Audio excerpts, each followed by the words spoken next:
So here's the derivative. This is the definition. F prime of x equals the limit as h goes to 0 of f of x plus h minus f of x over h.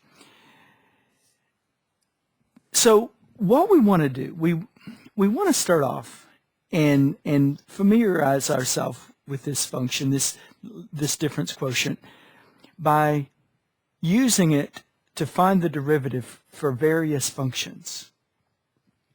For example, maybe I have this function, f of x equals x squared plus 3x plus 1.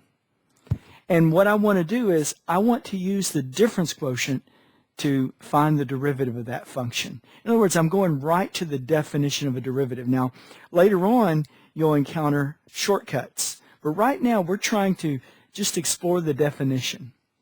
So what I need to do, I need to figure out what f of x plus h is. And then I'm just going to put in this formula. And then I'll evaluate this limit. So if we think about, well, what is f of x plus h?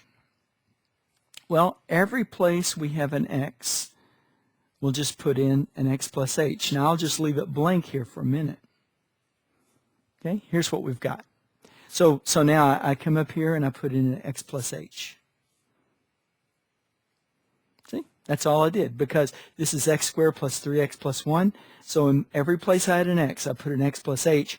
And then I do the operations here that I need to. I get x squared, multiply this out, plus 2xh plus h squared. See, I just multiplied this out. And then I multiply this out. Yeah, like that. See, multiplied everything out. So I've got the f of x plus h. Now, let me go in and go ahead and put in everything I need to. I need to put in f of x plus h minus f of x all over h. So let me do that. Here I go. And let me go ahead and put the limit out front. I can't forget the limit. So here I go. I've got x squared plus 2xh plus h squared, see, plus 3x plus 3h plus 1 minus, now remember, I'm minusing off this function, f of x. So I have to minus off this whole thing. I don't want to just put a minus there and do this. Here's what I don't want to do. And then put this all over h. See, I made a mistake here. This is a bad mistake. I didn't put a parentheses here because now this negative only refers to the x squared. So I can correct that just by putting a parentheses around. So be careful. Watch your bad self, because if you're going to make a mistake in this, that's a really likely place that you would make the mistake, forgetting to put that little negative parentheses there. Okay, now let's see what we have. Now remember, I carry along the limit until I actually evaluate, until I actually let h go to 0. So let's see what I've got here now. I've got x squared plus 2xh plus h squared plus 3x plus 3h plus 1 minus, now I'm going to drop the parentheses. And when I drop the parentheses, remember, I change all the signs in there. Positives become negative, negatives become positive. Put all this over h. There. Now look at this cool thing that happens here. This x squared cancels with that one. This 3x cancels with that negative 3x. And this 1 with this negative 1. A lot of things happen there. Okay? A lot of action went down there. So let's see what we're left with. We've got the limit as h goes to 0 of 2xh. Okay? I'll just check that off. Plus h squared. Check that off. And let's see, plus 3h. Ooh, and that's it. Look at that. We've got everything. Yeah, there we go. Got everything. I checked everything off as I went along, so I know I didn't skip anything. Okay, now notice that in this situation, this is what's going to happen whenever you have just a polynomial like this. You're going to be able to factor out an h here. So let me factor out the h. I've got the limit as h goes to 0 of h times 2x plus h plus 3. See? All that over h. Now this is actually what we want it to happen, because we're just evaluating a limit. And when we first plugged in to this difference quotient, what we got was 0 over 0. When I put in a 0 for h up top, I get a 0 up top. When I put in a 0 on the bottom for h, I get 0. So I get 0 over 0. That tells me I have to do some more work. And that more work is just, expanding things out, gathering like terms, and factoring. And dig this. These h's cancel. That's what I want it to happen. So now look, I don't have this h on the bottom that is really troublesome, because, when it comes to evaluating this limit, because I get a 0 on the bottom. The only h I have here, if I let h go to 0, all that's left is 2x plus 3. That right there is my derivative. That is f prime. So if this is f of x, f prime is 2x plus 3. This is the function, and this is the machine, the function that gives me the slopes of tangents. You give me an x value, I'll tell you the slope of the tangent. That's what that does. So this is one situation. This is a very straightforward. We have a nice polynomial like this. Now let's suppose that we have something that looks a little different. Let's suppose that we have not an x squared, but let's suppose we have an x cubed. And I want to find f prime of x. And I have x cubed here. Well, remember what we're going to do. We're going to have the limit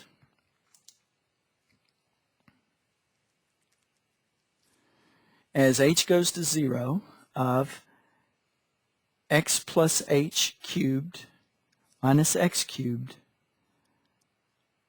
over h. Remember, this is f of x plus h, which in this case is just x plus h cubed, minus f of x, which is just x cubed over h. Now, notice, of course, we get 0 over 0 if we try to evaluate this limit. What we've got to do is we've got to expand this out, just like we did up here, where we expanded out the x plus h. Well, now we have to expand out the x plus h cubed. Now, one way you could do that is you could just multiply x plus h times x plus h, and then get that and multiply that by x plus h.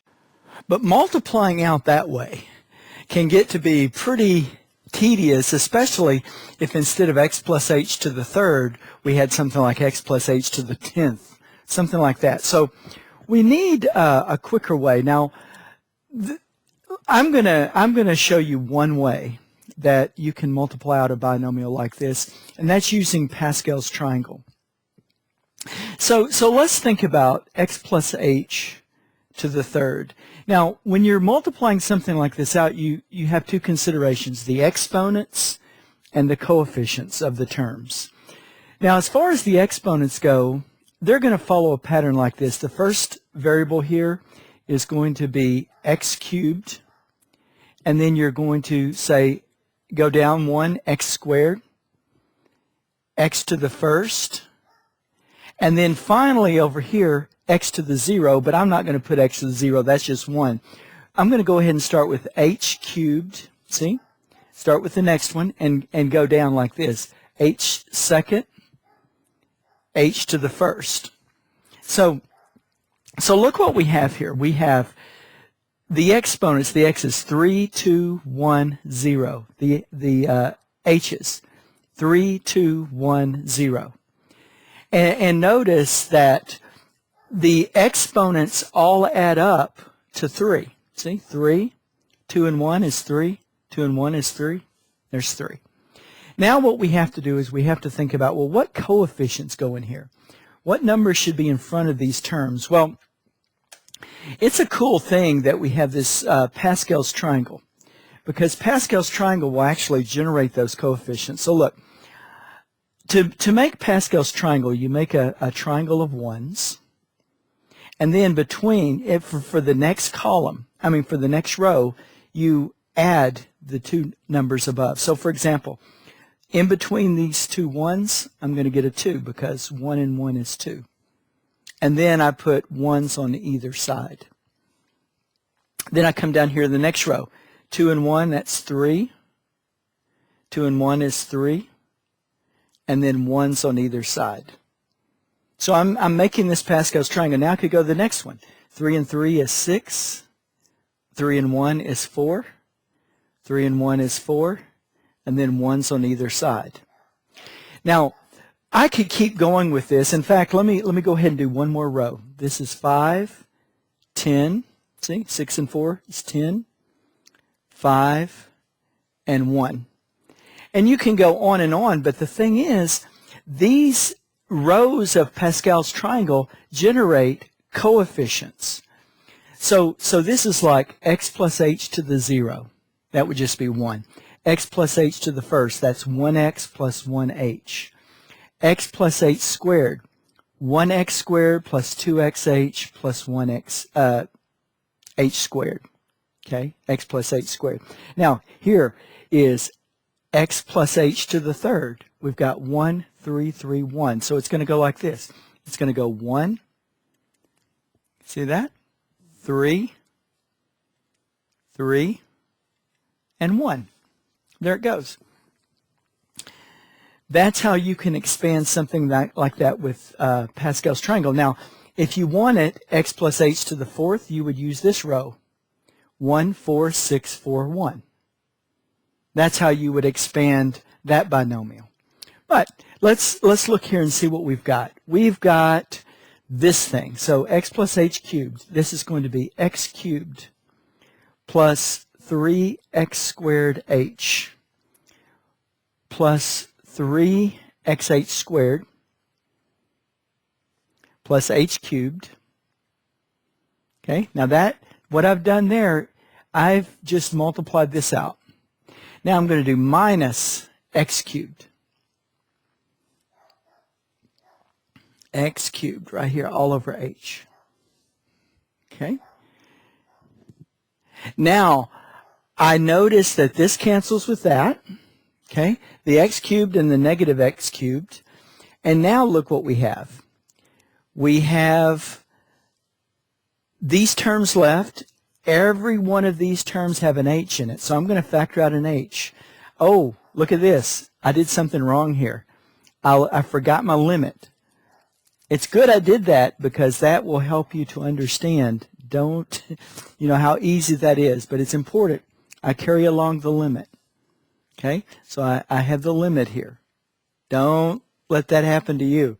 Let this be a cautionary tale. Okay, now what I want to do is I want to factor out the h from here, here, and here, these three. So I've got h, and then let's see what I've got. I've got 3x squared, okay, plus 3xh, okay, plus h squared.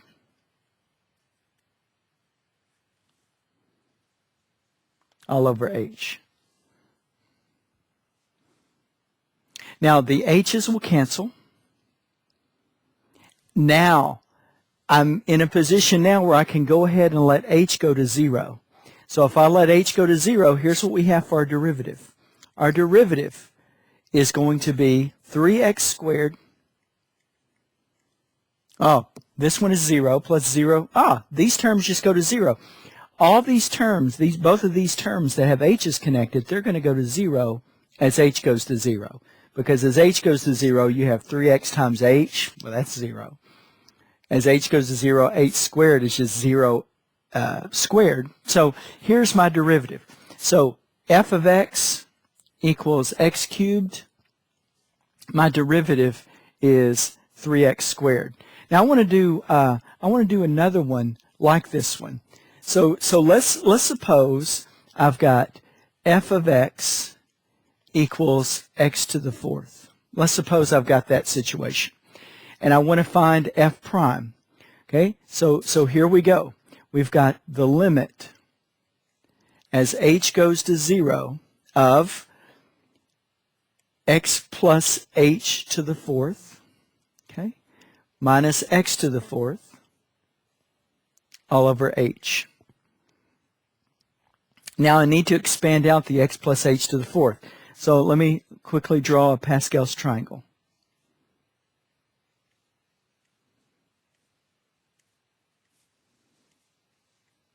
Now this, using Pascal's triangle is not the only way to do this. It's just one of the ways. So look, here's 0, 1, 2, 3, 4. This is x plus h to the fourth.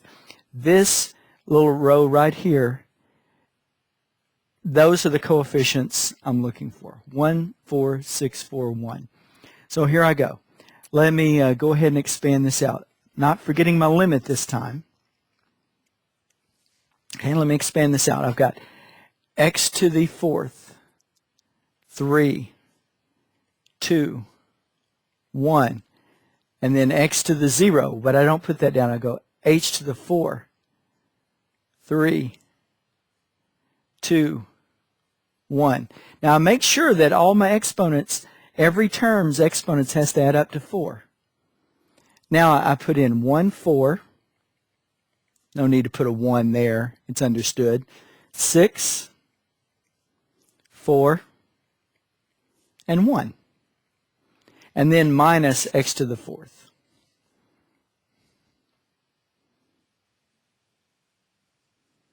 Yeah, all over h. Yeah, like that. Now, once I do that, these terms right here, this first and last one cancel out. X to the fourth and negative x to the fourth, those cancel out. And now, look what I have. Every term up here has an h in it. So I'm going to factor out an h and divide out with this bottom. So let's see what I have. Let me go down here. Here's what I have now. The limit as h goes to 0 of h times 4x cubed. Okay? It's that one. Plus 6x squared h. Okay, takes care of that one. Plus 4x h squared plus h cubed. Okay, all over h. And now notice these h's cancel. And now I'm in a position now where I can substitute in 0 for h. And look what I get. This term goes out. 0. This term goes out. 0. Everything that has an h connected to it goes to 0. So I'm just left with 4x cubed. That's the derivative. So if this is my function, f of x equals x to the fourth, this is my derivative right here. This is f prime of x. That's what that is. Okay, so let's look at one more of these. Let's suppose that I've got a function f of x equals 2x squared plus 3x minus 1. And we want to find f prime. Okay, so f prime is going to be the limit of the difference quotient. Okay, so here I go. I've got 2x plus h squared plus 3x plus h minus 1. Now notice, this right here, this thing that I've just written is f of x plus h. Notice, all I did was, every place I had an x, I put an x plus h. Minus, don't forget your parentheses, 2x squared plus 3x minus 1. All over h. See? That's the derivative. I just need to evaluate this limit because we don't want to leave it like this. So that means I need to multiply things out and gather like terms. So here I go. I've got the limit as h goes to 0 of 2 times x squared plus 2xh plus h squared. See? Multiplied that out. Plus 3x plus 3h. See? Multiplied that out. Minus 1. Sometimes it's easy to forget that minus 1 there. Just be very careful. Minus 2x squared minus 3x plus 1. See? I dropped the parentheses, just changed all the signs. And now I have one more parentheses to deal with. Notice now I'm being very careful to always include this limit in there. Okay, so now let's see what we've got. We've got 2x squared plus 4xh plus 2h squared. See, just multiplied the 2 through there. Plus 3x plus 3h.